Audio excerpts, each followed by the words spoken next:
이지수 학생과 함께 사도신경으로 우리의 신앙을 고백하겠습니다.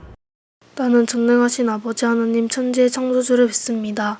나는 그의 유일하신 아들 우리 주 예수 그리스도를 믿습니다. 그는 성령으로 잉태되어 동정녀 마리아에게서 나시고 본디오 빌라도에게 고난을 받아 십자가에 못 박혀 죽으시고 장사된 지 사흘 만에 죽은 자 가운데서 다시 살아나셨으며 하늘에 오르시어 전능하신 아버지 하나님 우편에 앉아 계시다가 거기로부터 살아있는 자와 죽은 자를 심판하러 오십니다. 나는 성령을 믿으며 거룩한 공교회와 성도의 교제와 죄를 용서받는 것과 몸의 부활과 영생을 믿습니다. 아멘. 이것이 영원한 삶, 함께 찬양 올려드리겠습니다.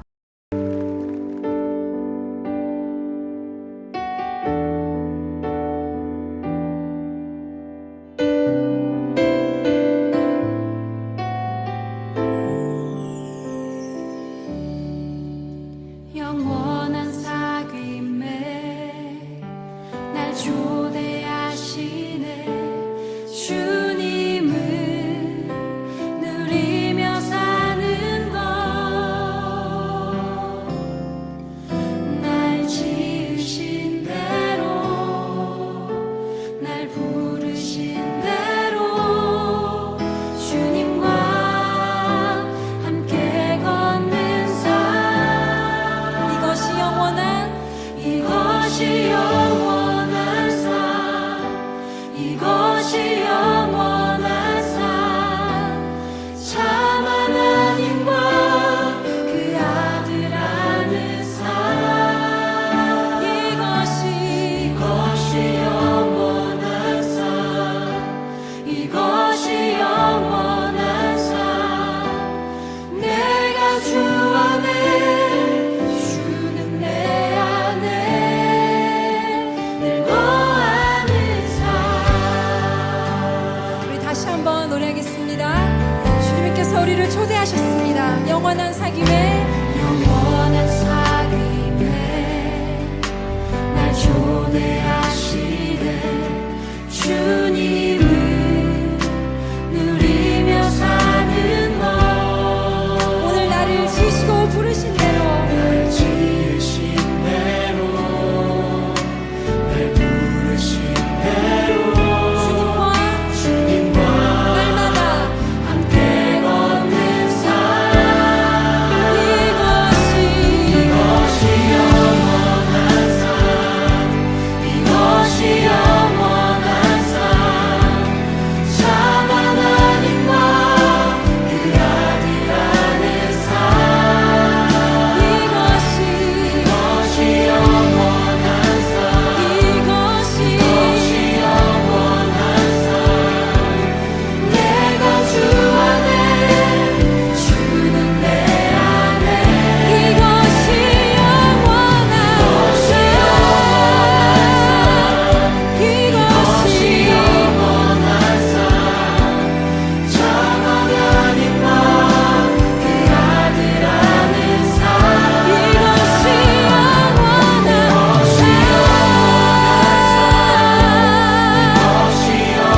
이것이 영원한 내가 주 안에 주는 내 우리 한 번 더 이것이 영원한 주님과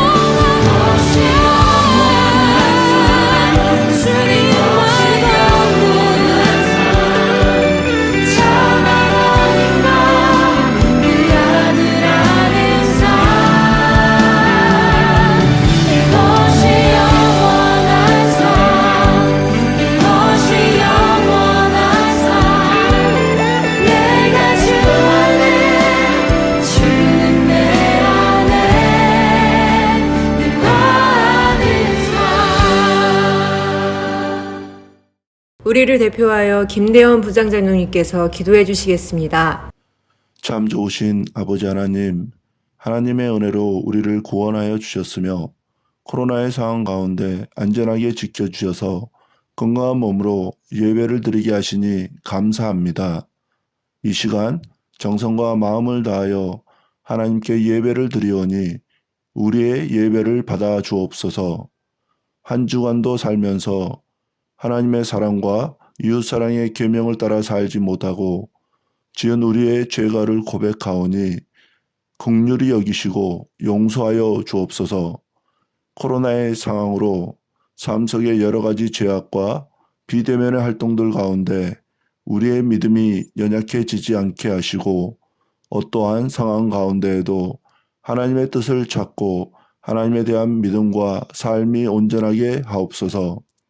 전도사님과 선녀님들께서 청소년부 사역에 힘쓸 때 감당할 수 있는 능력과 지혜를 주옵소서. 비대면의 상황 가운데 청소년부로 올라온 은수, 종민, 찬이, 가원, 찬우가 비대면 예배 속에서 믿음의 뿌리가 잘 내리게 하옵소서. 고3, 찬우, 찬서, 동현, 재현, 혜린이에게 하나님의 백성의 바른 꿈과 비전을 찾게 하시고 지혜와 지식과 건강을 더하여 주옵소서. 터키에서 선교하는 수은이와 그의 가족을 안전하게 지켜주시고 그곳에서 하나님을 친밀한 관계로 복음을 전하는 기쁨이 있게 하옵소서. 청소년부 여름 수련회를 계획하시는 전도사님과 교사들에게 믿음과 지혜를 더하여 주시고 하나님의 은혜가 가득한 계획으로 수립하게 하옵소서. 이 시간 하나님의 말씀을 전하시는 전도사님과 듣는 저희들에게 진리의 영을 부어주셔서 하나님의 뜻과 은혜로 충만하게 하여 주옵소서. 사랑이 많으신 예수님의 이름으로 기도드립니다. 아멘. 오늘의 본문 말씀을 이찬우 학생과 함께 살펴보겠습니다. 오늘 본문 말씀은 출애굽기 29장 42절에서 46절까지입니다. 함께 읽겠습니다. 이는 너희가 대대로 여호와 회막문에서 늘 번제라. 내가 거기서 너희와 만나고 내게 말하리라. 내가 거기서 이스라엘 자손을 만나리니 내 영광으로 말미암아 회막이 거룩하게 될지라. 내가 그 회막과 제단을 거룩하게 하며 아론과 그의 아들들도 거룩하게 하여 내게 제사장 직분을 행하게 하며 내가 이스라엘 자손 중에 거하여 그들의 하나님이 되리니 그들은 내가 그들의 하나님 여호와로서 그들 중에 거하려고 그들을 애굽 땅에서 인도해낸 줄을 알리라. 나는 그들의 하나님 여호와니라. 아멘.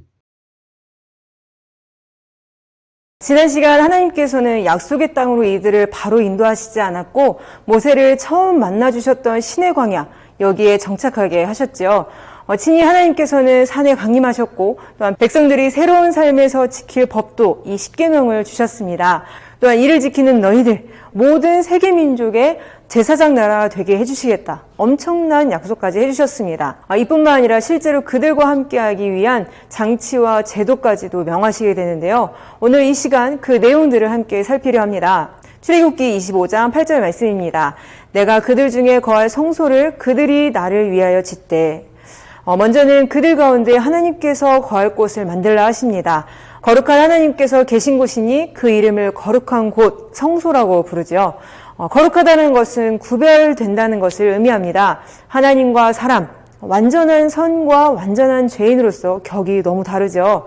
본래는 함께 있을 수 없지만 그럼에도 하나님께서는 어떻게든 함께 하시고자 여러 방법을 쓰십니다. 거룩함 그리고 구별됨을 지키는 그 가운데 그들 가운데 계시기 위하여 이 성소의 양식 또한 어떻게 만들어져야 하는지를 하나님께서 자세하게 다 알려주시기까지 합니다. 하나님의 임재를 상징해온 가장 중요한 언약궤를 중심으로 점점 더 넓은 범위를 보여주시면서 각 만들 재료와 길이 모양 그리고 만드는 방법까지도 자세하게 알려주셨습니다.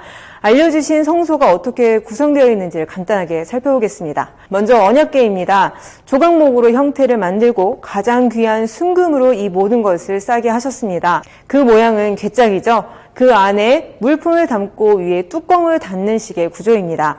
하나님께서 주신 이 십계명을 이 안에 두라고 하셨는데요. 이후에는 매일 주셨던 만나를 담은 이 항아리와 그들의 제사장으로 아론을 세워주셨다는 징표인 이 마른 가지에 쌍난 아론의 지팡이 이렇게 세 가지를 이 안에 두었습니다. 이를 덮는 판을 속죄소라고 하는데 그 위에 두 그룹의 날개 형상을 두게 하셨습니다. 하나님께서는 이 두 그룹의 날개 사이에 임재하셔서 필요한 것들을 명령하신다고 하셨죠. 이 언약궤는 성소라는 텐트 안에서도 가장 안쪽 방인 지극히 거룩한 곳 바로 지성소라는 곳에 배치되어야 함을 알려주셨습니다. 그럼 나머지 칸에는 어떤 것이 놓여져야 했었나요? 세 가지 물품을 말씀하시는데요.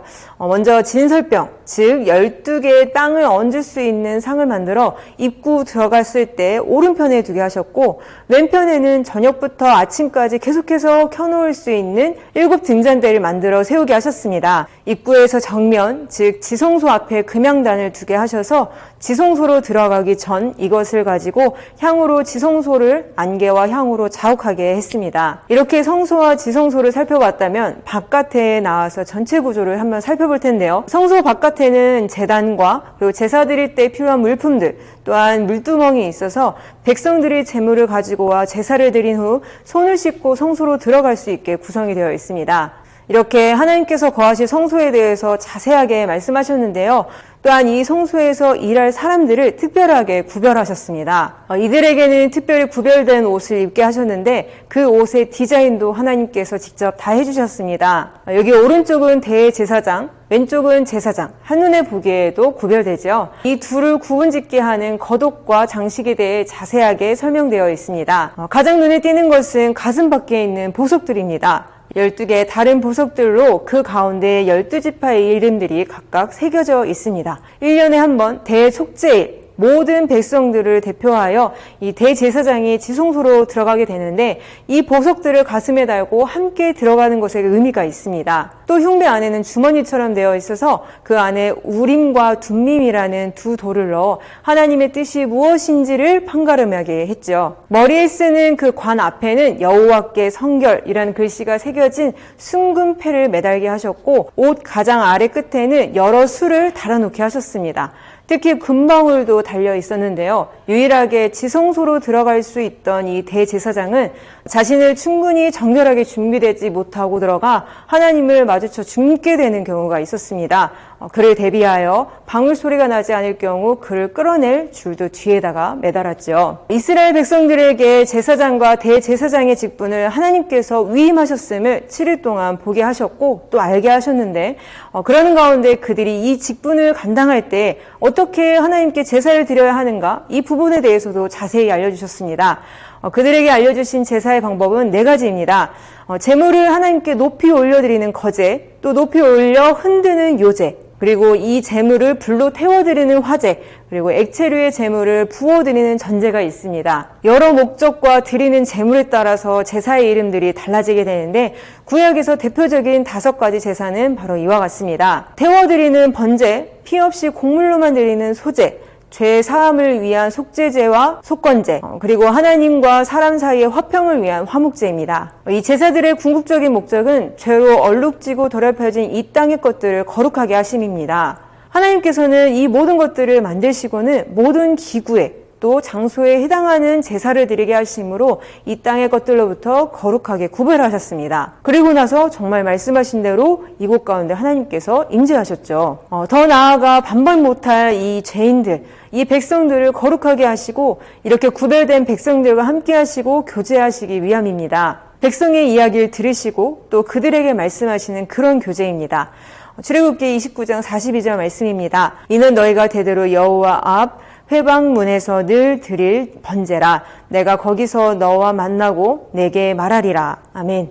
사실 오늘 본문에서 하나님께서 자세하게 설명해 주신 이 성수의 모든 양식들은 하늘에 있는 것 그대로 표현해 둔 것입니다. 에스겔서, 요한계시록 이런 성경들을 보게 되면 천국을 환상으로 본 것을 표현해 둔 것이 있는데, 이런 것들을 모세에게 동일하게 보여주셔서 한계가 많지만 이 땅의 재료로 그 특성을 최대한 표현해 놓으신 것이죠. 성소는 살아계신 하나님께서 계신 이 땅의 천국이라 말할 수 있습니다. 오늘날 하나님은 어디 가운데 계신가요? 더 이상 사람의 손으로 지은 곳에 계시지 않습니다. 요한복음 2장 21절 말씀입니다. 예수는 성정된 자기 육체를 가리켜 말씀하신 것이라. 아멘.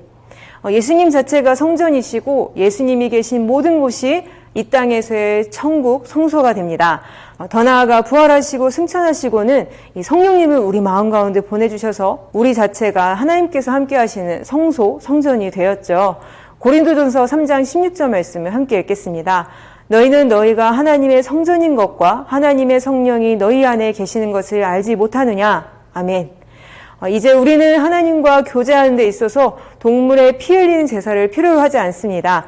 죄 없으신 예수님께서 자신의 몸을 죄 사하는 희생제물로 드려졌기 때문입니다. 구약 그들의 제사는 바로 예수 그리스도의 구속사역을 예고하는 임시 방책이죠. 약속대로 이 일을 시행하셨고 그리스도로 인하여 이전과는 다르게 하나님께 직접 대면하여 교제하는 놀라운 일들이 가능해졌습니다. 히브리서 8장 1절에서 2절입니다. 지금 우리가 하는 말의 요점은 이러한 대제사장이 우리에게 있다는 것이라.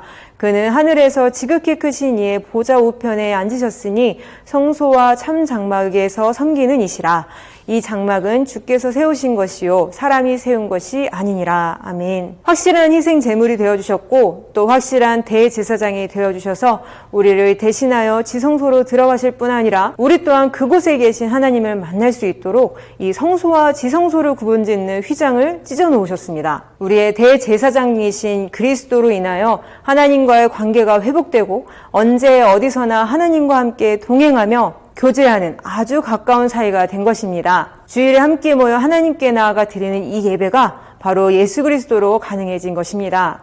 이 예배가 바로 살아계신 하나님을 만나며 교제하는 이 놀라운 시간, 놀라운 자리입니다. 또한 광야를 이동하는 동안 하나님의 임재를 상징하는 언약궤가 항상 앞장섰고 그들에게 필요한 지혜들을 날마다 알려주셨듯 우리의 모든 삶을 친히 인도하시고 필요한 것을 채우시며 또한 말씀하십니다. 46절 말씀입니다.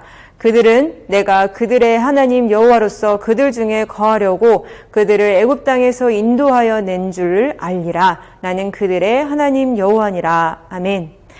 1분 1초도 빠지지 않고 항상 함께 하시는 하나님이신데 우리는 얼마나 하나님과 함께 교제하고 있나요? 이 그림을 보니 어떠세요? 너무 짠한 모습이지 않나요?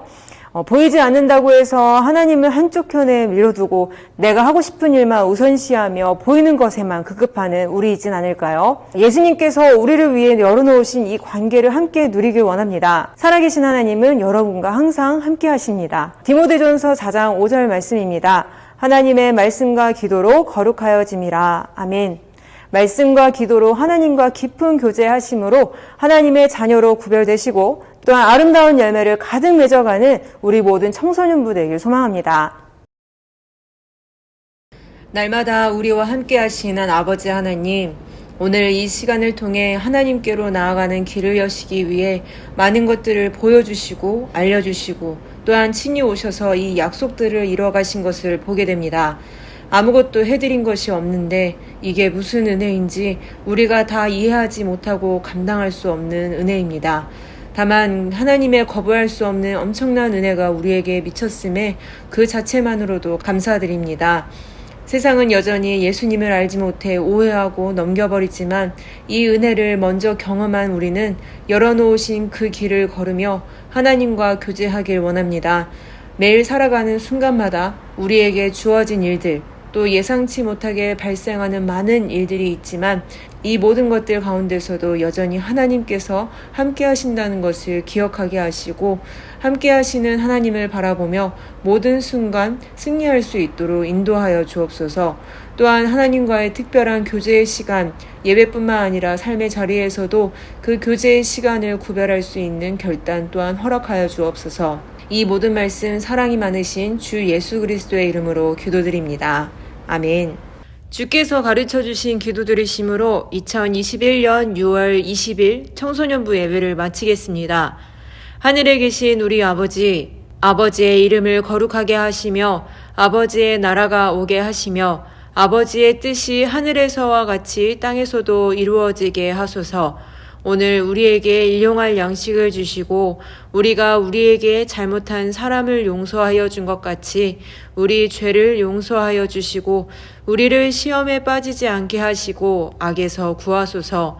나라와 권능과 영광이 영원히 아버지의 것입니다. 아멘.